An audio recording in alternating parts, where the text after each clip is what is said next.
Ó, tá brilhante. O Ítalo mandou assim: boa noite. Qual seria um bom café da manhã para um endomorfo? Onde eu faço a refeição? As pessoas perguntam muito disso.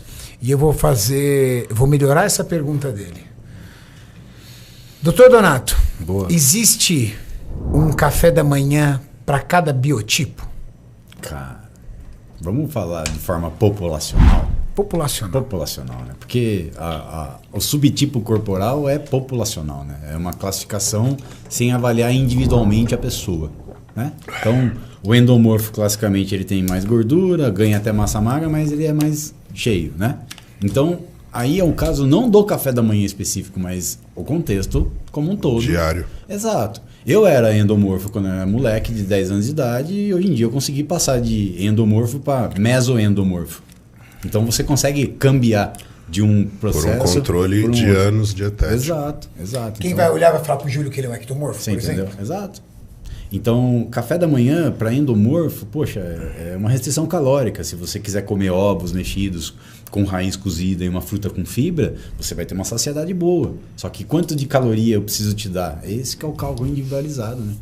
Se fôssemos para generalizar, eu diria que o café da manhã do endomorfo tem que ter mais proteína do que carboidrato. Concordo. E o café da manhã do ectomorfo mais carboidrato do que proteína. Concordo. Eu vou concordar com você de maneira científica. O endomorfo ele costuma ter uma resistência periférica à insulina maior e ele costuma fazer uma coisa chamada síndrome do alvorecer ou fenômeno do alvorecer, que é uma piora da resistência periférica à insulina matinal, das 5 às 8 da manhã. Uma das razões para você realmente favorecer o consumo de proteína pela manhã. Eu vejo uma extrema necessidade dos gordos em comer mais à noite do que de dia. Da É tarde pra verdade, noite eles é verão, morrem de né? fome. Sim. O Maurício mesmo é um cara que tem problema à noite, né, Maurício? Eu vejo vários eu gordos passo falando que passaria desespero à o noite. manhã até almoço sem comer Esse- nada. A maioria dos obesos. A Isso aqui maioria. eu, Esse é o Donato. Eu não candidato, como de esse é o manhã. candidato do jejum intermitente. Eu não exato. É, não, com Esse é o certeza. candidato. É a primeira coisa que eu vejo é isso. Vamos pensar que o cara tem um hábito, no final da tarde pro jantar, ele come uma maior parte do valor calórico dele. Como é que ele vai acordar no outro dia? Estufado. Cheio de energia. Inapetente. Algumas pessoas sim, outras não, mas de forma geral, se você manda um valor calórico muito grande à noite, da noite anterior, normalmente você tem um pouco menos de fome. Só que o cara já está com resistência à insulina, glicemia alta, hiperglicemia, e aí o contexto dele ali faz com que ele não tenha fome de manhã. Só que a hora que o cortisol cai à tarde, a glicemia começa a variar e ele está em casa sem estresse do trabalho, ele tem a despensa solta na casa dele.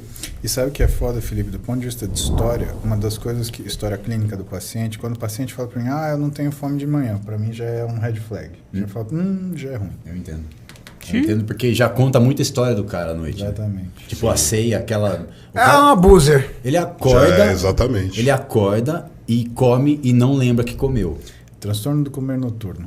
Isso daí também. Acontece. Né? Só que isso tem que tratar com droga, isso é foda. Puta merda. Não é fácil. Como é difícil tratar a obesidade, né, cara? Cara, não Mas é o uma cara matéria come, assim. O tipo, cara acorda sonâmbulo? sonâmbulo para comer? Ou ele acorda mesmo e come? Posso te falar, qualquer um de nós sentados nessa mesa tem o risco de fazer isso. Simplesmente você começa a fazer um jejum intermitente, onde você não consuma durante sua janela alimentar o que você precisa de caloria para fazer manter a tua caloria do dia. Quer fazer uma conta básica? Vê se você está consumindo pelo menos 30 quilocalorias por quilo de peso durante o dia, tá? Como que você sabe isso? Você precisa fazer uma calorimetria, o ideal, uma calorimetria de repouso, mas você pode também estimar, Harris Benedict, você pode estimar de outras formas, tá? Agora, o que vai acontecer? Você levanta para comer, isso eu posso te falar que já aconteceu comigo, eu vou te falar a experiência que eu tive. Fazendo dieta, numa boa, papapá. Só que aí o que aconteceu? O consultório deu uma apertada, paciente atrasado. Aí o paciente chegou atrasado, eu tive que, acertar isso daí, passou o horário de comer, só que aí ele já ficou em cima do outro paciente, eu não conseguia parar, emendei. Mas fui das 13 até as 22 sem comer nada. Sem comer. Zerado. Cheguei em casa cansado, sabe que você chega enjoado de fome? Aí eu peguei e deitei. Eu dei uma cochiladinha. Acordei, era 00:30. Cara, eu acordei e assim... Hipoglicêmico já. E assim, eu tava consciente, mas eu tava completamente alheio de tomada de decisão. Eu levantei da cama, fui até a cozinha, eu destruí a despensa. Eu não olhei nem o que eu comi. E eu tava consciente. tá bom? Eu estava sabendo tudo que estava acontecendo, sem nenhum poder de decisão. E a compulsão, ela é isso, não é, tô com vontade de tomar um sorvete. Cara, eu comi feijão, eu comi chuchu, eu comi bife frio que estava na geladeira, eu abri a coisa, aí eu comi amendoim, aí eu voltei na geladeira, comi mais chuchu. Parecia que você tava com hipoglicemia. Exato, aí que tá. Eu não passava mal com hipoglicemia, mas era compulsão. Eu tava comendo. Eu só parei quando eu senti que a comida tava aqui no gogó. Aí eu parei, voltei, deitei, consegui dormir. Acordei no outro dia, eu falei, que merda que eu fiz. Aí eu comentei com a Roberta, ela falou, você acabou de me contar a história de uma crise compulsiva que você fez um transtorno de comer noturno. Legal. Então, comer também é o risco de você fazer dieta por conta própria, né? Eu te falei de uma história de um dia que eu me fudi e assim, paguei a conta depois, né? Porque numa brincadeira dessa, você manda bala em 5.000, 7.000 calorias, fácil, cara. Amendoim, coisa rica em óleo. Não é. 50% é gordura. Você pega um pote de sorvete aí. Nossa, vai fácil. E quando a galera fala de restrição calórica, se você pegar o 30 calorias para um cara de 100 quilos, tem cara que, se ele comer 3.000 calorias de forma controlada, ele perde peso. Sim. Porque ele está comendo 7, 8.000, o pote de sorvete, a pizza sozinho. Então, mas você vai me dar uma dieta de 3.000? Eu falei, Exatamente. Cara, você come mais do que isso. Então eu vou te balizar em 3.000 pra você não passar fome.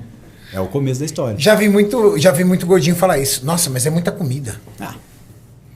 Por quê? Porque ele tá. Aí que tá. Porque ele tá acostumado a comer de uma forma que chama picking. Ele vai catando. Tique, tique, tique, tique, tique. Então, quando você põe a comida na frente dele, ele realmente não consegue comer. Porque o negócio dele é aquela beliscadinha, só que estoura, né? No consultório, o que a gente faz? Né? Tem um assistente meu, o Heraldo, né, que é nutricionista e é profissional de educação física, e ele faz a primeira reavaliação do paciente que chega lá. E ele faz a calorimetria. Para quê? Para fazer as correções de dieta. Então, o que a gente percebe? A gente percebe que esse cara ele tem sintoma de um nível de gasto calórico basal que é abaixo daquilo que a gente espera. Então, quando a gente pega o paciente e ele tem, por exemplo, um gasto calórico basal abaixo de 30 quilocalorias por quilo de peso, é um cara que a gente sabe que a gente não pode restringir. Porque se a gente restringir mais, esse cara ele vai fazer um shutdown de toda a função metabólica dele. Vai diminuir função de tireoide, vai diminuir função de hormônio sexual. Então a gente tem que trabalhar para quê? Para fazer com que ele consiga fazer a dieta. E aí é aquilo que o Felipe falou, é o paciente que você tem que entrar numa situação de negociador. Então a gente tem que fazer assim, assado. E a gente tem que contar com essa relação franca de profissional e paciente. Por quê? Eu não sei a experiência do Felipe, mas lá no consultório, por exemplo, tem muito paciente que do nada começa a dar resultado só depois de 4 meses de acompanhamento. 4 meses não funciona nada. 18% de gordura, 17, 19, 18, 17, 19, 21. De repente dá 4 meses, 14. Você fala, o que está acontecendo? Não, é que eu vi na televisão o cara pesando, eu não pesava. E a gente fala em toda consulta, é para pesar. O olho... Não, mas eu sei quanto que é. Pô, legal o teu olho, né? Além de medir corrente eletromagnética, ele mede massa. Nessa... Olho biônico.